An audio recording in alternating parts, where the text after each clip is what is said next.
Freemasonry, the foundations of the world's oldest fraternity. From its origins dating back as far as the 14th century up to its current position as one of the world's most influential organizations, you probably heard about the guild made up of society's most connected people.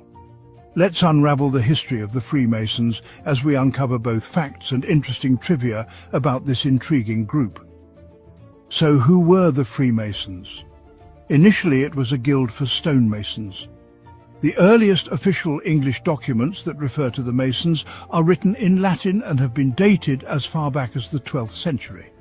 Historically, a Freemason or Freestone Mason is connected to the profession of a rough mason or layer, which was considered a person who was more of a skilled worker who worked or laid dressed stone. The reason behind why the Masons have free in their titles is to signify that the Mason is not enslaved, indentured or feudally bound. Interestingly enough, while this was difficult to reconcile with medieval English Masons, it apparently became important to Scottish operative lodges. Speaking of lodges, the Freemasons are rumoured to have secluded gathering areas called Masonic lodges, of which they convene to conduct business, address organisational matters and similar activities. In addition to such business, the meeting may perform a ceremony to confer what is called a Masonic degree, which was usually a lecture on some aspect of Masonic history or ritual. At the conclusion of the meeting, the lodge may hold a formal dinner, often involving toasting and song. Now, how does one join such an influential and highly sought-after organization? Well, there are a few things you need to do so that you'll be integrated into the order. First, you must believe in a supreme being. Atheism is a no-no among Masons. Secondly, you have to be of legal age, be of good character and mind, and be committed in giving your time and to paying your dues to the lodge you join. Thirdly, you have to find a lodge who's willing to take in your application to becoming a Freemason. Many lodges and Grand Lodges are fake, so you have to really find one that's genuine. Fourthly, you need to get a few Freemasons to know you and get a recommendation from them to join. Some Grand Lodge jurisdictions even require that at least 2 Masons have known the petitioner for 6 months. Fifthly, you must surrender to an investigation of sorts, which essentially has the Freemasons do a background check on you just to see if you're really who you claim to be and not some felon looking to stir up some trouble. They'll also sometimes interview family and friends to see how they feel about you joining the Freemasons.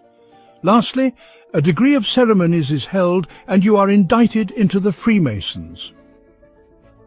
As you already know, Freemasons evolved over the years from being a guild of Masons into a fraternity centered around moral and philosophical teachings. In fact, did you know that Freemasonry played a significant role in shaping modern society? Many founding fathers of the United States, including George Washington and Benjamin Franklin, were Freemasons. The symbols of Freemasonry are also equally fascinating. The square and compass, the all-seeing eye, and the letter G all carry profound meanings. They represent virtues like wisdom, strength, and beauty. Throughout history, Freemasonry has attracted both admiration and suspicion. Some have praised its philanthropic efforts, while others have accused it of being a shadowy organization. In some cases, the practice of Freemasonry is banned in some places, but Freemasons usually presume that clandestine lodges may nonetheless exist in those countries in which it is banned, even if they may not actually exist. Although members of various faiths cite objections, certain Christian denominations have had high-profile negative attitudes to Masonry, banning or discouraging their members from being Freemasons. The denomination with the longest history of objection to Freemasonry is the Catholic Church. The objections raised by the Catholic Church are based on the allegation that Masonry teaches a naturalistic deistic religion, which is in conflict with church doctrine, with more than 600 papal pronouncements have been issued against Freemasonry. Islam, on the other hand, adamantly rejects Freemasonry, with many Islamic anti-Masonic arguments being closely tied to anti-Semitic conspiracy theories. But love it or hate it, one thing's for sure: Freemasonry has left an indelible mark on history. So there you have it, folks. A peek into the mysterious world of Freemasonry. Next time you see a Masonic symbol, At least now you'll know a bit more about the secrets it holds.